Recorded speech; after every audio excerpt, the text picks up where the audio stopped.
Hey everyone, welcome back to Tent Talk, the Farmers Market podcast. This is the show all about farmers markets, how to increase your market business success, and in the current climate, how to maximize safety while providing people with fresh food. Whether you're a farmers market manager or a farmer or food producer selling at farmers markets, this is the podcast for you. On today's episode of Tent Talk, we're talking about the actions against civil unrest taking place in many parts of the country and what that means for farmers markets. Hey, I'm one of your hosts, Bridgette Myers, and I've spent years as an on-site farmers market manager and a do-it-all from polling permits to social media marketing, and I'm the education coordinator at Farmers Market Pros. And I'm Catt Fields White, director of San Diego Markets, an even more active farmers market manager nowadays with all these things going on, founder of Farmers Market Pros, and host of the Farmers Market Pros community. And I'm co-host Justine Marzoni-Mead, Tent Talk producer and info booth lady for San Diego Markets. You're the lady. Well, welcome back to Tent Talk, everyone. Just when we thought that 2020 couldn't get any more interesting, well, it did. So for me personally, actually over the last couple of months, it was a nagging thought that maybe I needed to be concentrating on something different. It was a wave of sadness at more news about incidents of oppression and how Black people had to operate in our communities, in our world, differently than I had to operate, and that some of my children had to operate. I do have grandsons and nephews that are brown and Black, and they're having to think about things differently than I do and that some of my other children do.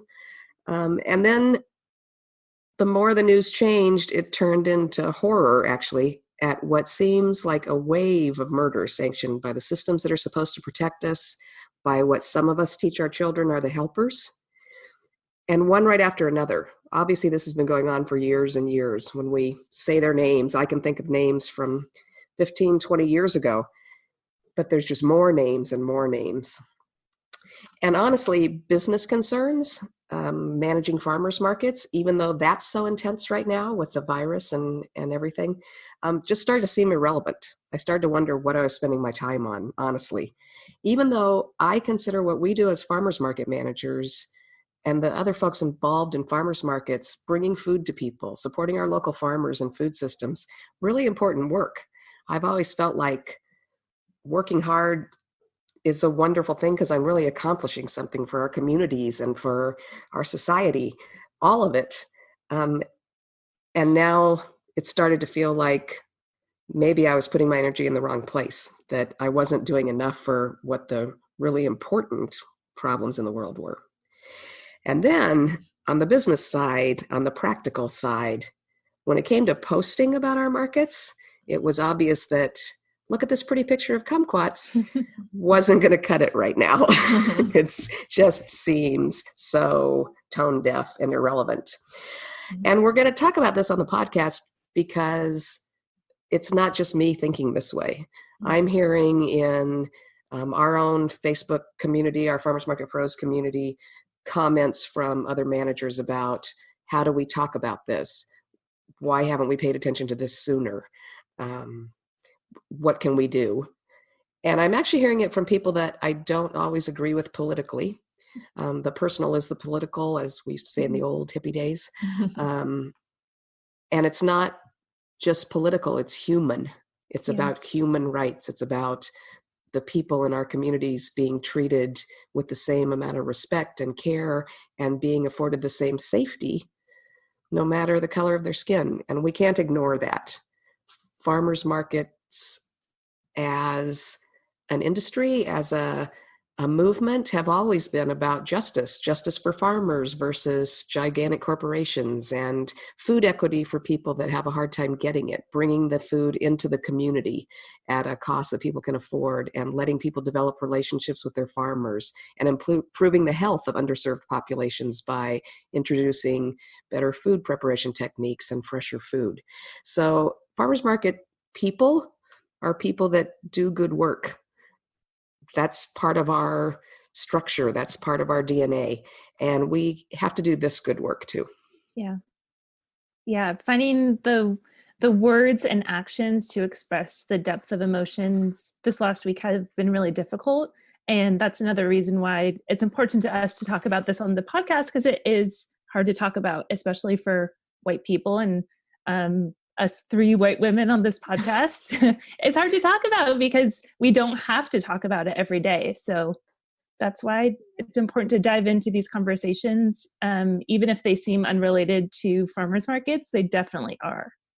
Yeah, I think it's important to remember that if we did a podcast today on how to recruit farmers or how to put up the right barricades at the market, that is also relevant, and that would maybe be okay and maybe sound okay because we're just a bunch of white ladies running a farmer's market. We don't need to talk about race. We don't need to talk about this. But I think that kind of viewpoint that's been kind of the status quo for so long is what's led us to this situation that we're in right now, and that so many people of color have been feeling their entire lives, and their parents and grandparents have been feeling. It's because people who don't feel this oppression feel like it's fine to just kind of move forward with our regular lives and carry on because it doesn't have anything to do with race. Because if we set up a farmer's market and have a farmer's market in a community, that doesn't really seem like it has anything to do with oppression and race, right? It's just a business and we're carrying forward. But I think what people are starting to understand now is that everything is knitted together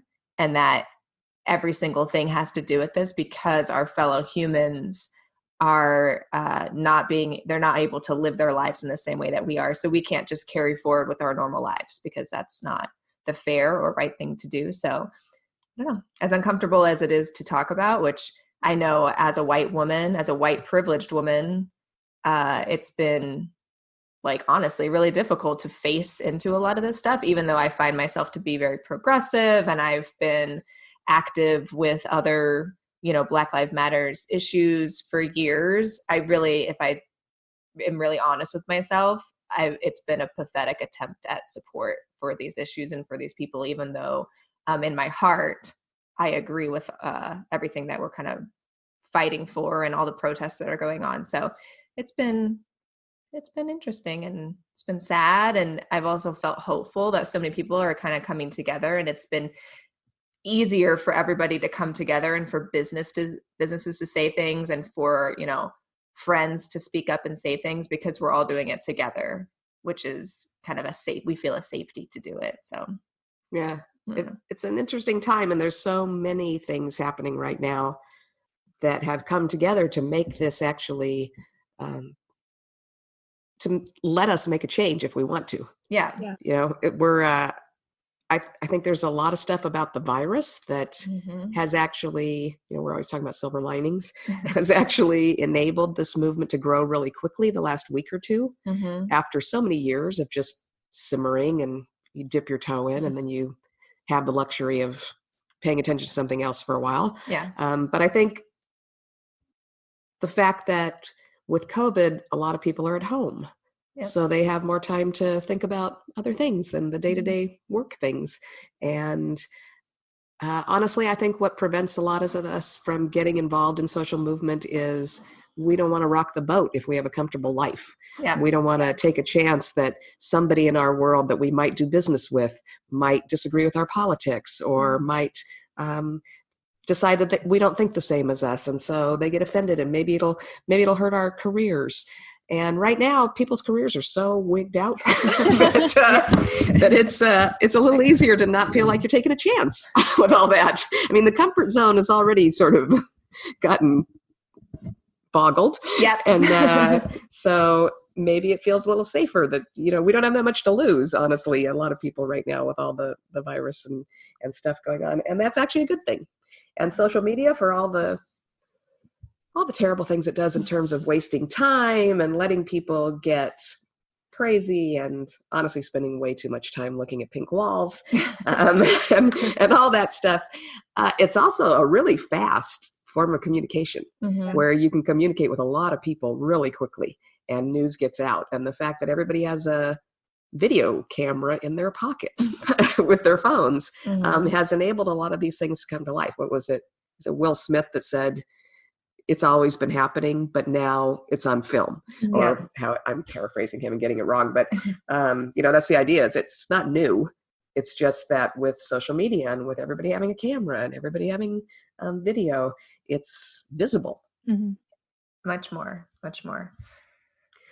So we know this is coming up for other people in our community too. I'm seeing conversations in our online community and in others that I participate in. Mm-hmm. I'm in a community for farmers that honestly is led by a guy that I would have suspected might not be supportive of this movement. He's from the Midwest. He's awesome in terms of directing farmers and teaching them to farm better and to market better.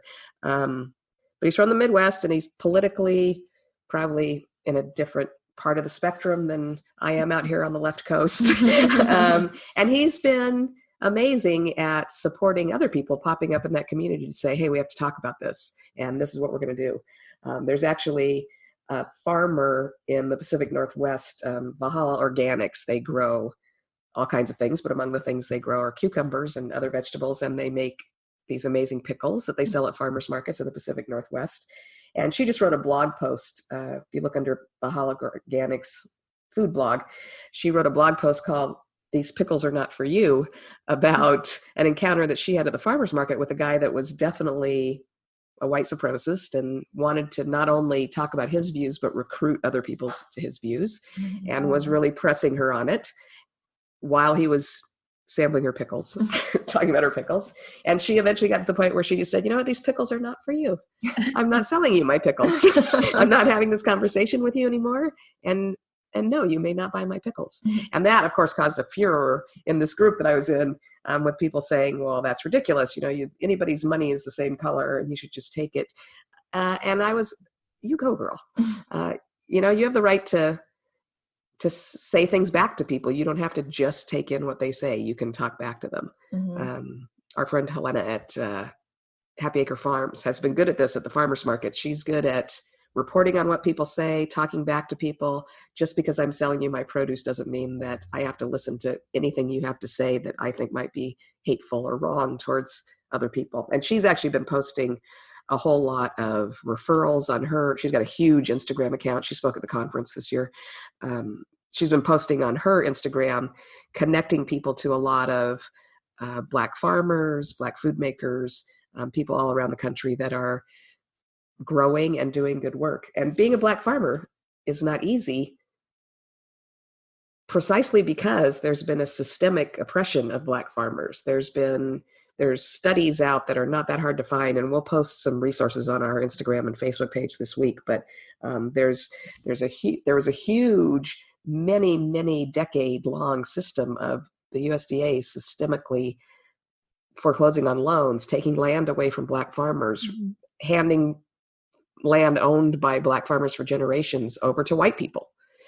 It was done on purpose. Yeah, I think we talked with Dr. Gale about that when we had her on. Oh, that's right. Yeah, and also I think we even talked to Carrie Washington about that also. Yeah, there's actually some old, and I was trying to add up in my head this morning. I never did pull out the calculator. What pitiful percentage of our almost 90 Tent Talk podcast episodes had a Black guest. Now, granted, many of our podcasts. It's definitely less than 10, yeah. Now, granted, many of our podcast episodes are just us. Yeah. So I was trying to figure out the percentage of Black or people of color interviewees compared to the other interviewees versus compared to total episodes where it's generally just us. And, you know, maybe we need a fourth person also that has some color. But we have had a few, and Karen Washington is in episode 24. She's got really good information on farming and community activism. Dr. Gail Myers on reconnecting with cultural roots. And I think she talked a lot about the situation with Black farmers and Black farmers' land. Marcy Coburn, actually, who is another white woman, in episode 20 was talking about diversifying farmers market communities. She's with Quesa, or she was with Quesa at the time, up in the Bay Area. And she has some good information. She is a queer woman, and she talks about that, but she also talks about farmers and food makers of color and how to deliberately diversify your vendor mix and your staff and your, the people that work with you at the markets. And that's all important. We can be doing better at that.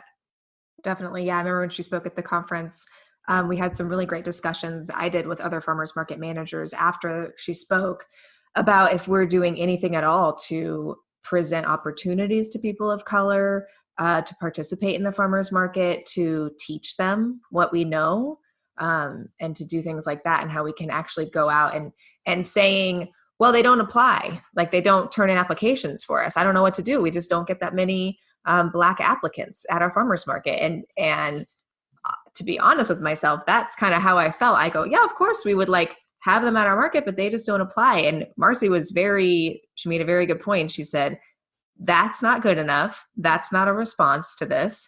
You as a white person need to go out and present these opportunities to the Black community. And you need to give them the opportunities that their white counterparts are handed.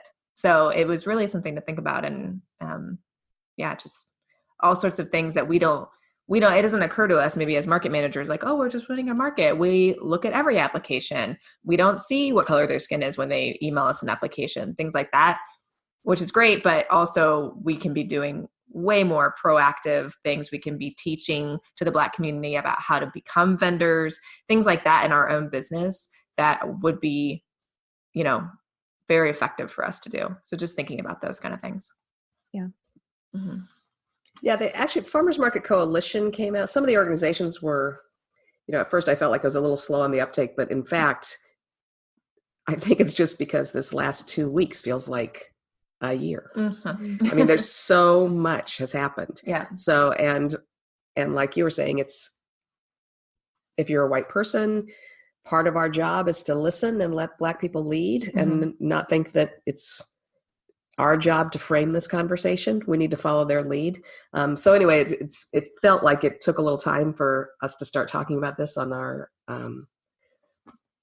platforms, but yeah. A lot of organizations now have come out with some really good stuff. Young Farmers Coalition has had some good statements. National Farmers Union is doing an amazing job, although the Farm Bureau itself has been silent on a national level, which is too bad. And the Young Farmers group, I did see them, they were posting about this issue, and the comments on there were not all positive. No. And there was a lot of people saying, stick to what you know, you don't need to be talking about this, you're farmers, this isn't a farm issue. Not surprising comments, but disturbing to read. That was happening in the conversation I was talking about with the pickle lady too. Mm-hmm. There were some really kind of nasty comments, and so this is part of the job. And this was part of the job when we decided to open the market for COVID. You can't just say something and then ignore people that disagree with you. Mm-hmm. That's not accomplishing anything. It's not changing minds. It's not helping people understand what's happening. So when you post this stuff, you have to be ready for some backlash, and you have to be willing to do the work to respond. Yeah. And certainly there's a level at which you give up on a troll, but you've got to keep that conversation going. You can't just rely on somebody else to keep it going. It's an ongoing conversation with your community. And I think that is something, kind of getting back to a lot of the questions we had this week in our Farmers Market Pros community, is that, on social media, I think obviously a lot of people, their hearts are with Black Lives Matter, their hearts are with people of color in the community. And so there was kind of a scramble to make a statement. And a lot of people are like, we need these businesses to make a statement or to take a stand. And obviously there is kind of this guttural response that you want to make. But I do think that for some of the people in our group that were asking how to make these comments, it really needs to be something that is from the heart, something that is sincere. And oftentimes if you're working for a larger organization, or if you are representing other groups, that's going to take a little time to develop a well-phrased message that has that sincerity and isn't this just kind of going with the trend of what you're seeing on social media, and ends up oftentimes kind of being somewhat superficial or not really having actions behind it. So, although I think a lot of people have been saying, get out there, make a statement, it is something that, if you're led to do that, it needs to be well thought out and obviously very sincere, and hopefully with some sort of tangible action behind it, not just that you're standing in solidarity, but what are you going to be doing within your organization to continually push this agenda forward? I think that is really important. And I think sometimes just being quiet is okay. Mm-hmm. I mean, as people who do marketing for our markets, I think we always think we have to fill that space. We've got to keep talking. We've got to keep getting messages out there. Mm-hmm. Sometimes it's appropriate to just pause and just listen a little bit. And that's okay. And maybe you want to put up a message that says, market's still on Saturday. Mm-hmm. These are interesting times. Let's just all think about what's next and just kind of be calm for a minute so that you don't put out something that's not sincere or that's phrased badly. I mean, we're all kind of, I mean, you don't want to say something just to say something. Right. We say that all the time with social media marketing in general. You don't want to post just to post. And now I feel like even more than ever, when you're dealing with issues that you may not understand if you're a white person, or that you may feel like you don't know what to do in this situation, you don't want to post just to post and just copy someone else's post. So you can always just say that. You can always just say, we're listening and we're learning right now, and we stand with these people, and we're taking this time to really listen and pause in our own thinking. I think it's fine to say. I think people don't give themselves that permission. They have to feel like they have to make a big, broad statement. But if you make a big statement and you're not doing anything to back it up, if you're just sharing other people's work and other people's words and not doing anything, I feel like that's worse than just saying, hey, we're listening and learning right now, and we're going to keep doing that. So finding that balance, I think, is really important, especially if you're talking to a large audience and if you're a business and if you may, not know what to say right now. It's important to kind of be honest. Well, I think people are afraid of offending one group or another. Mm-hmm. I mean, back when we owned a restaurant, we were always told by restaurant associations and by people that advised us, don't ever put a political campaign poster in your window, because the other half of your customer base then isn't going to like you anymore. And so I think there's been a fear with us of posting.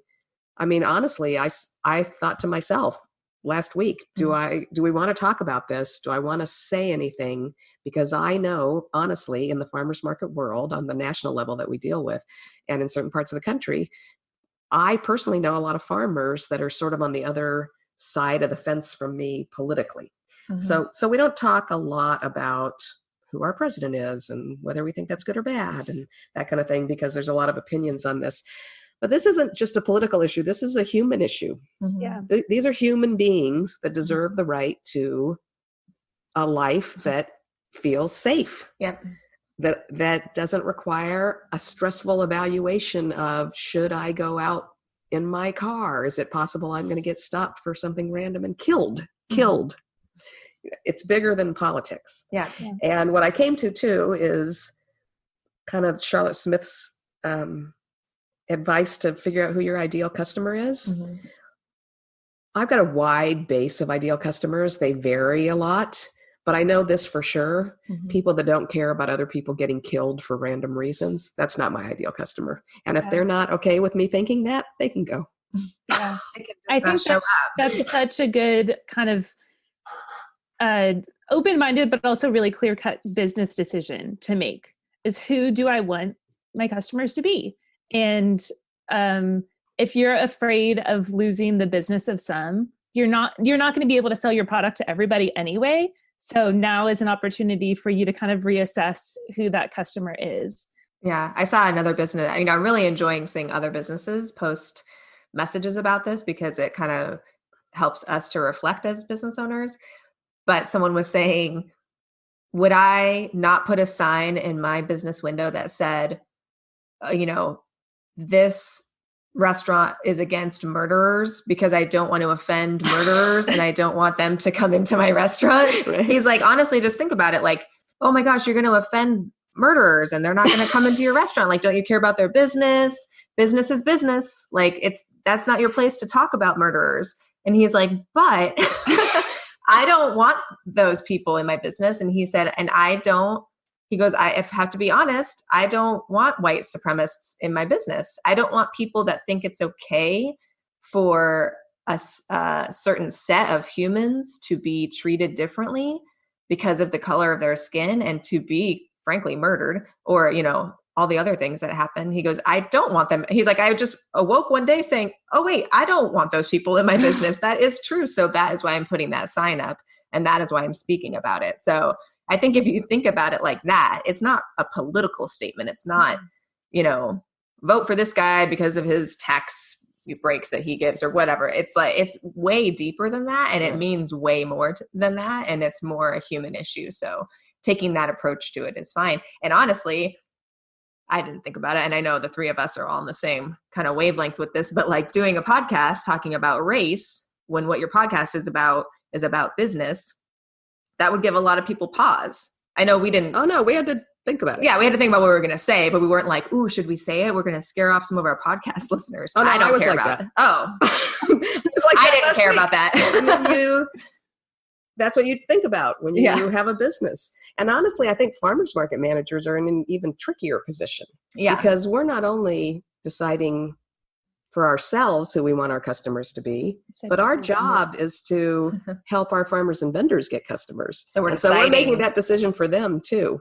Yeah. And that's tricky, but that's just is what it is. They can go be in a different farmer's market. I mean, and I can really, honestly. And that's another thing for market managers to consider too. And this, I think maybe we can, in a second, segue into some more of the like offline, like, when you're not arguing with trolls on the internet, but when you're actually at your markets and how you're implementing some of these things. That's another thing for market managers specifically to think about is not just losing customers or shoppers, but losing vendors and how you're vetting your vendors or how vendors may be upset at you or have differing opinions about your role as a market manager making statements on this, and how you don't just have to, like you said, you don't have to just make that decision for farmers market shoppers, but you're also making that decision for vendors as well. And we have let vendors go. We have fired clients. When you realize that farmers and vendors are your clients. We've actually asked a couple of vendors over the years to leave who were outspokenly racist at the market. And it wasn't okay with us. Yeah. And we got the whole freedom of speech and blah, blah, blah. And that's fine. They have the freedom to do that, but they don't have the freedom to do it inside my business, and the market is my business. And I don't want that representing us, because we represent all the farmers and vendors, but you know what? The farmers and vendors also represent us. Yeah. So what's happening at your market reflects on you. And so when you choose your ideal customer or your ideal vendor or farmer, maybe it's not somebody who's racist. It's not. It's not. Yeah, it's absolutely not. That's not really a up for discussion thing. I guess if it is, you probably tuned out already. So, yeah, if it is, you're probably not listening. Unsubscribe. Yeah. That's okay. Sorry. See ya. If you are still listening, I appreciate that, because you're probably here to learn. There you go. We'll go with that. I think it's also fine to remember that if you've made statements or done things in the past that you weren't proud of, or that may have been on the other side of this coin, you can always go back. You're still living your life. You have a lot of life ahead of you. It's okay for you to listen and learn right now. It's okay for you to not hit stop right now on this podcast and keep reading and listening and learning and change your opinion. Learning so much right now. Yeah.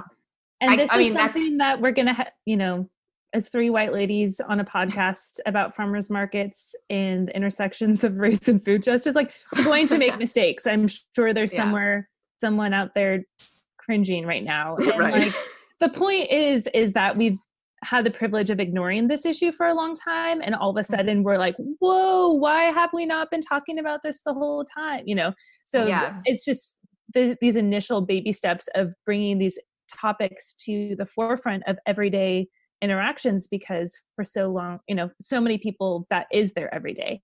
They have to face these issues, moment by moment. And we've just been allowed the privilege of not having to do that. So obviously we're going to make mistakes, probably daily, all the time. Probably already have.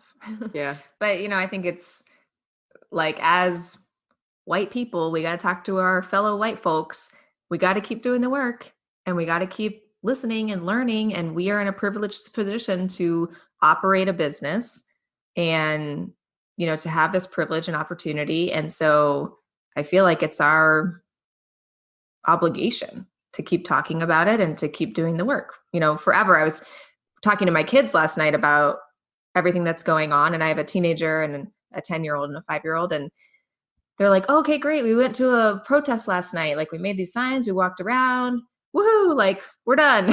was kind of their, Heck. especially my 10-year-old was like, all right, cool. I'm going to go watch a movie. And I'm like, no, let's keep talking about this. He's like, I'm tired, and I was like, oh no, my own child.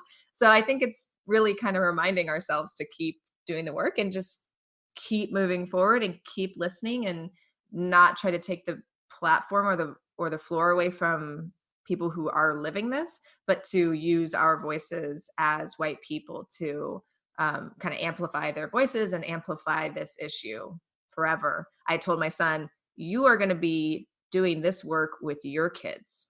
Right.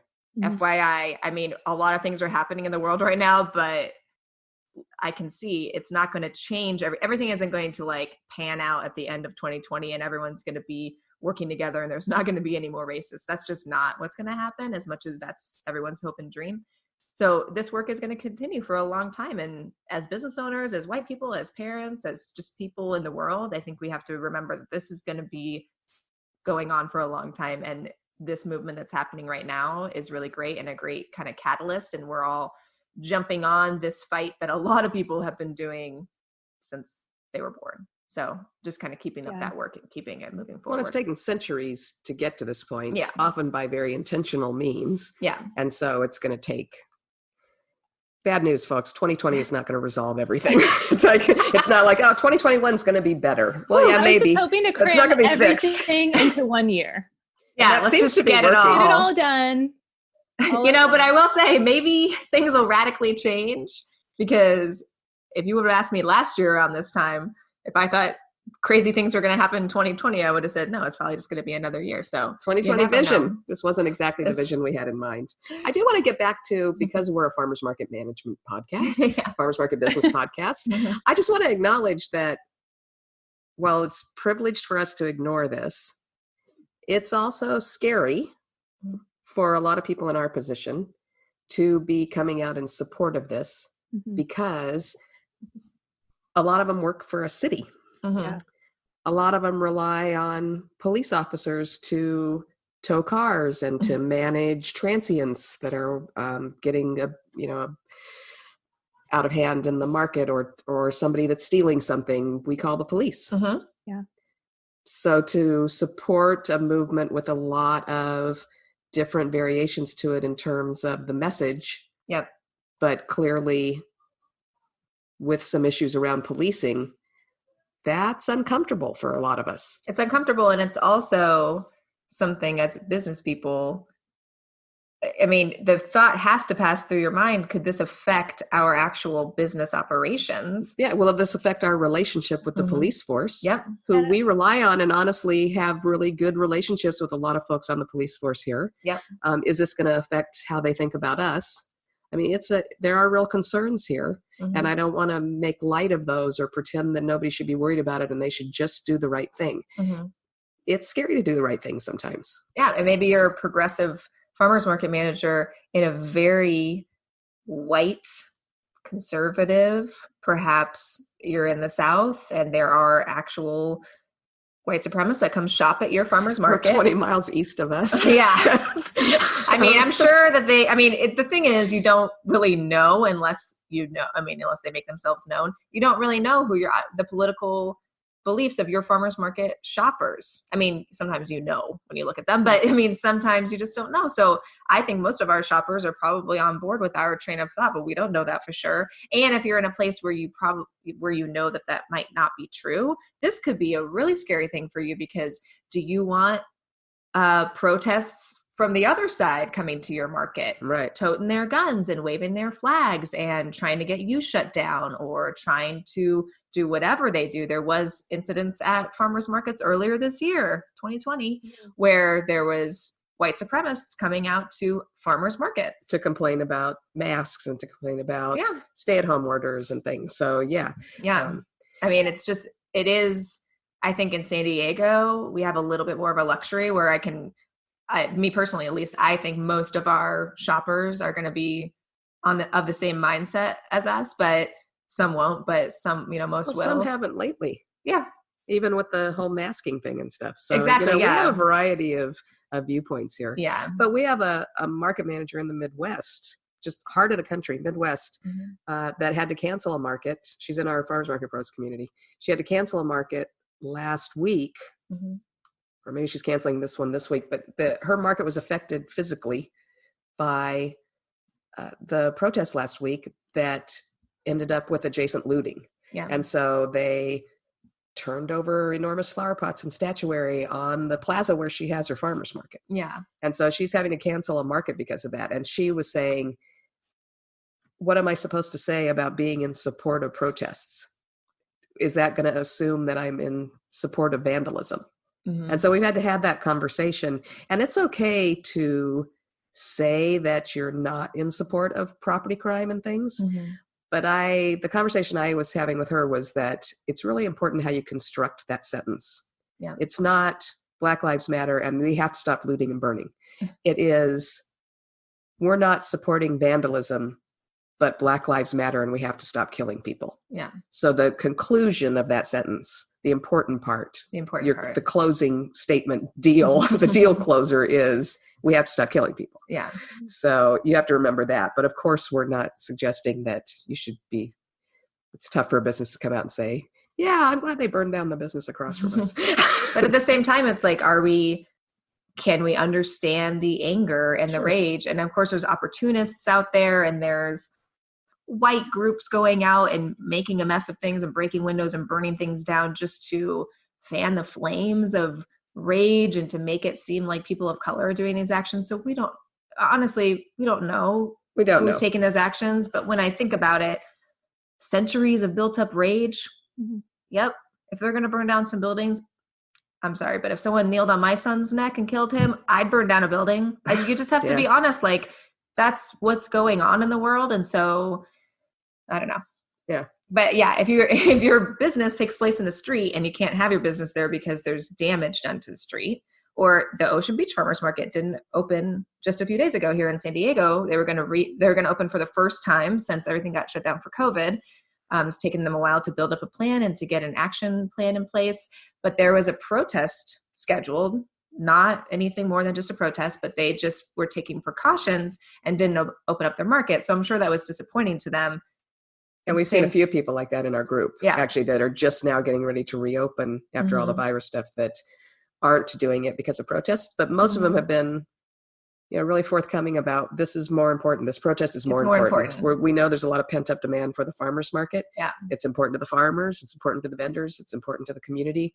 But this is more important. Exactly. And that's just where it has to be. Yeah. And I think, as you know, I think in a lot of ways we're talking to a lot of farmers market managers. And one thing that a skill that farmers market managers have is kind of being able to hold like the importance of a lot of things in their mind at the same time, like getting food to the people, but also like making sure that small business owners make money and supporting the shoppers and supporting the vendors. And it's kind of, there's all these dialectics that innately market managers, if you're a good market manager, you're probably good at multitasking and taking care of a lot of people at the same time. And I think that this is in one way that market managers can, really utilize that skill that they have of prioritizing many different things at the same time and recognizing that, like, yes, we need to,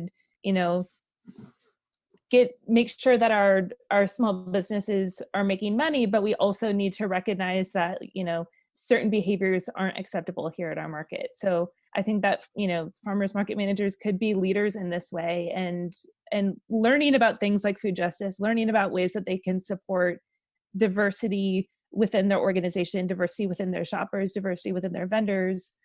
It just seems like the type of work that a good market manager would be, have the skills to do. So just encouraging our listeners, encouraging all those market managers that are looking for like, hey, how do I be a better market manager? Here's one of the ways. Educate yourself on these issues. Right. Just add it to the list of things that are part of your job. Yeah. Our job is weird. It's weird. You don't have enough things to do, but here's another really important one that you can maybe bump up towards the top of the list.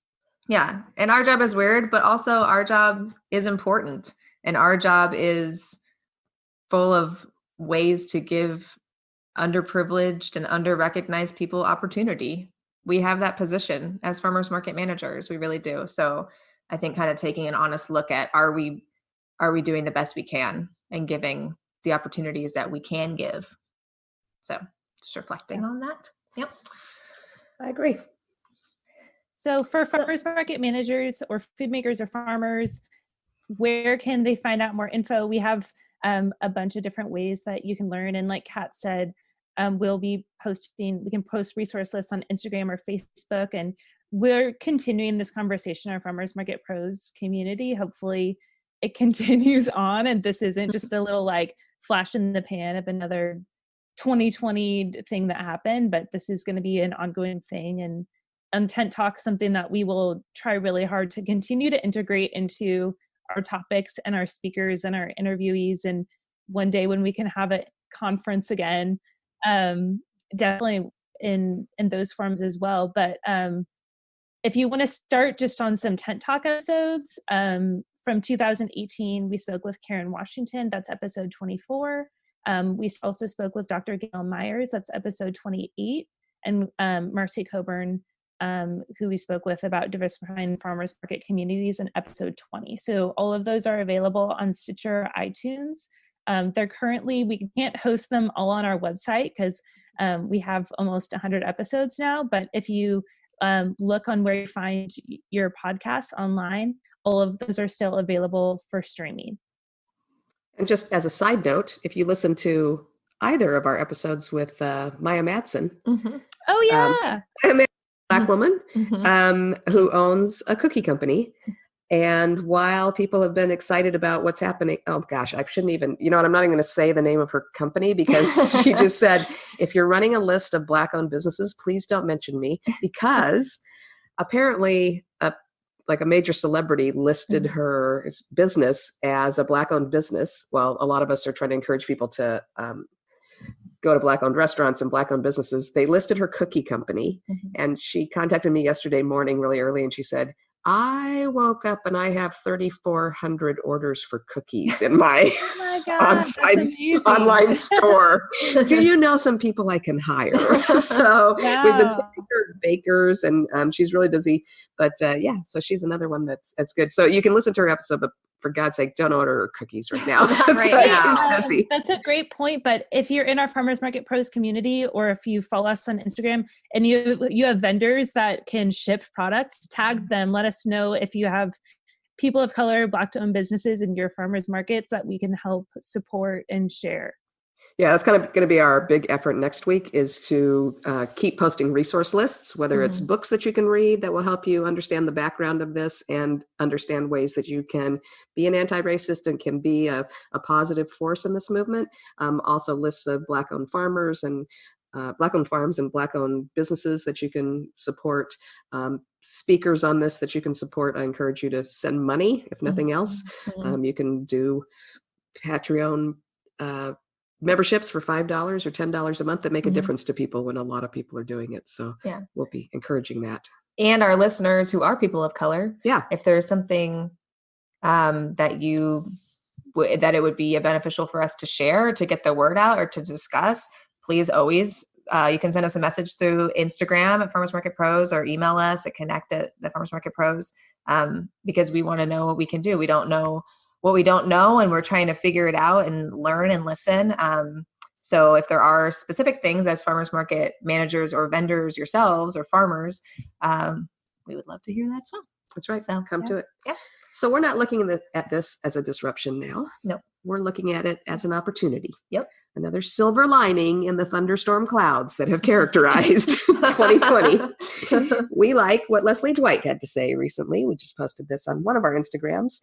What if 2020 isn't canceled? What if 2020 is the year we've been waiting for?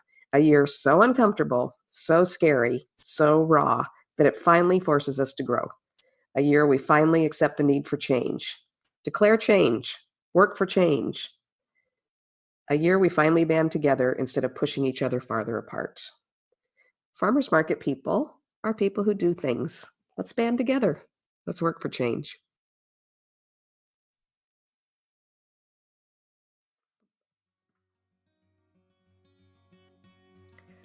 Well, thanks so much for listening to this episode today, everyone. We will see you next Monday as well. But to hear what's happening in various parts of the country or share what's happening in your area and your farmers market, we have terrific conversations and people sharing resources over in our private Facebook group, the Farmers Market Pros Community.